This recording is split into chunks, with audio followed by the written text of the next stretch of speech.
আজি বহুত দিনৰ মূৰত অকণমান ওলাই আহিলোঁ ফ্ৰেণ্ডজনীৰ লগত ভাবিলোঁ যে কি ভিডিঅ' এটা বনাওঁ কাৰণ মই বহুত দিনৰ পৰা ছ'চিয়েল মিডিয়া একদম গেপ লৈছিলোঁ একদম মানে কি ক'ম আৰু বহুত বেছি ডিষ্টাৰ্ব হৈ আছিলোঁ জুবিন দাৰ কেছটোৰ পৰা নাজানো কিয় নিজকে সান্তনা দিবই পৰা নাছিলোঁ মানে কি ক'ম এটা ট্ৰমাৰ পৰা ওলাই অহা যেন হৈছে যে কি হ'ল কি হৈ গ'ল সেইবোৰ ভাবি থাকোঁতে কেনেকৈ পূজাটো পাৰ হৈ গ'ল একে গমেই নাপালোঁ মানে পূজাৰ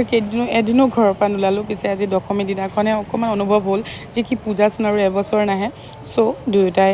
গ'লোঁ অকণমান ওলাই বোলো নাই অকণমান ফূৰ্তি ফাৰ্তা কৰোঁ আৰু জানো যে লাইফবোৰ হয়তো আগৰ দৰে নহ'ব আগত যেনেকুৱা নৰ্মেল আছিলে ষ্টিল অকণমানতো চেষ্টা কৰিব লাগিব ন কাৰণ জীয়াই থাকিবলৈ আছে যিহেতু এনেকৈ লাইফবোৰ চলি থাকিব